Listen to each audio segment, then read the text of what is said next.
Сәлем оқырман, назарларыңызға өмірлік мәні бар оқиға әпсаналарды ұсынамыз.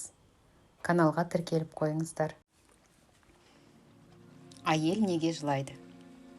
Кішкентай бала анасынан сұрады: сен неге жылайсың? Өйткені мен әйелмін.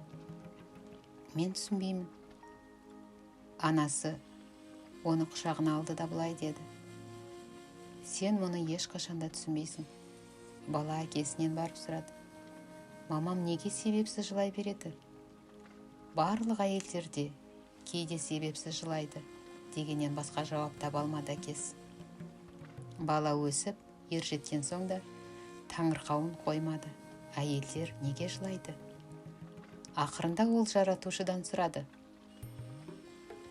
Жаратушы былай деп жауап берді: мен әйелді жаратқанда оның жан-жақты болғанын қаладым.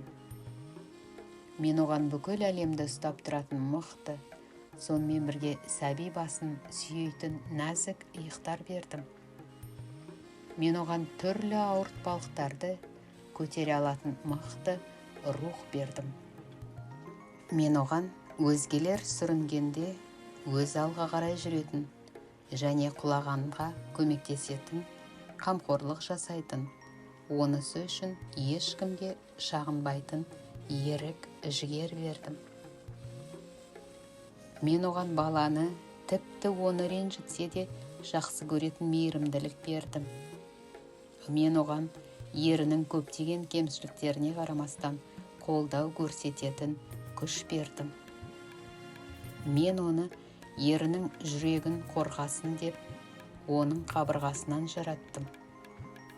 Мен оған еріне күш беретін, қиналғанда қасында болатын даналық бердім. Ақыр соңында мен оған керек уақытында қашанда болса төгіп тұруға көз жасын бердім. Саған ұлым, мынаны түсінуің керек. Әйелдің сұлулығы сырт пішінінде немесе киімінде, шашында емес. Оның сұлулығы жүрегіне есік ашатын көздерінде. Ал жүректе махаббат мекен етеді, деді. Махаббат туралы.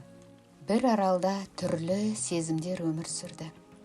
Олар махаббат, бақыт, қайғы және тағы да басқалар еді. Бір күні аралды су басуы мүмкін болғандықтан кемелерге мініп аралдан кету қажеттігі туралы хабарланды. Барлық аралдан кетті. Тек қана махаббат қалды. Аралды су басқанда ол өзіне көмекке өзгелерді шақыруға ұйғарды. Оған көмекке алғашқы болып байлық келді. Махаббат айтты: байлық, сен мені әкете аласың ба? Жоқ, менің кемемде ақша мен алтын көп болғандықтан саған орын жоқ. Махаббат кемемен өтіп бара жатқан мақтанышты көріп, көмек сұрауды ұйғарды. Мақтаныш, маған көмектесуіңді өтінем. Мен саған ешқандай көмек бере алмаймын, өйткені сенің үстің су болыпты, кемемді бүлдіруің мүмкін.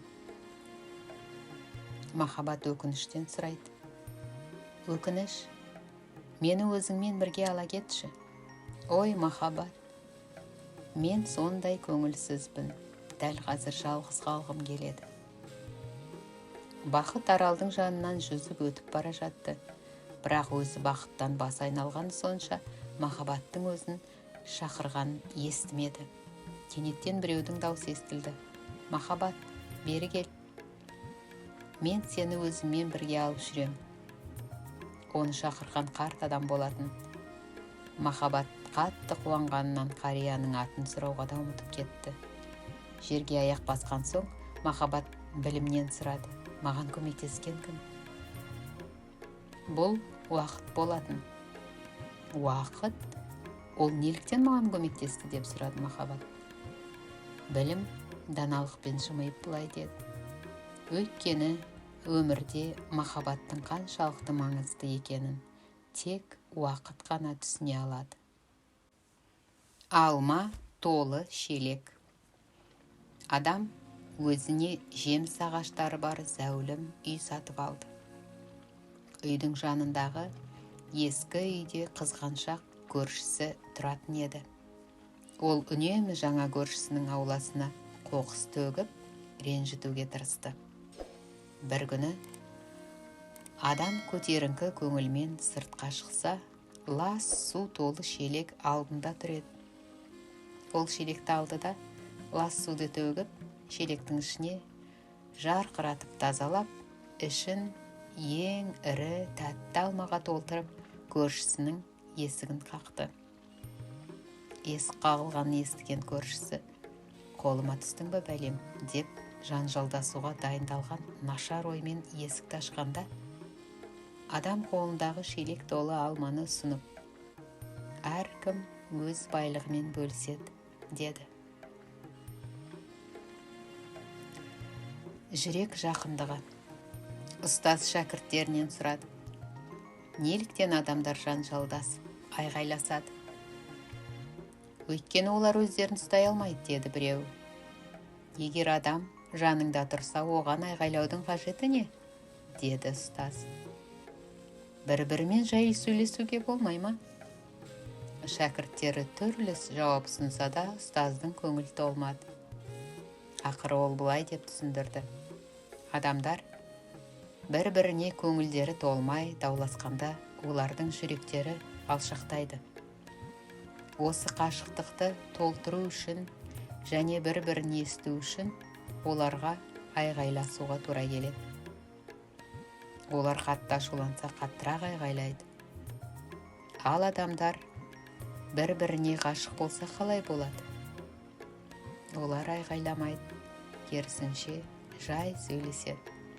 Өйткені олардың жүректері өте жақын болғандықтан, ара қашықтықта кішкентай.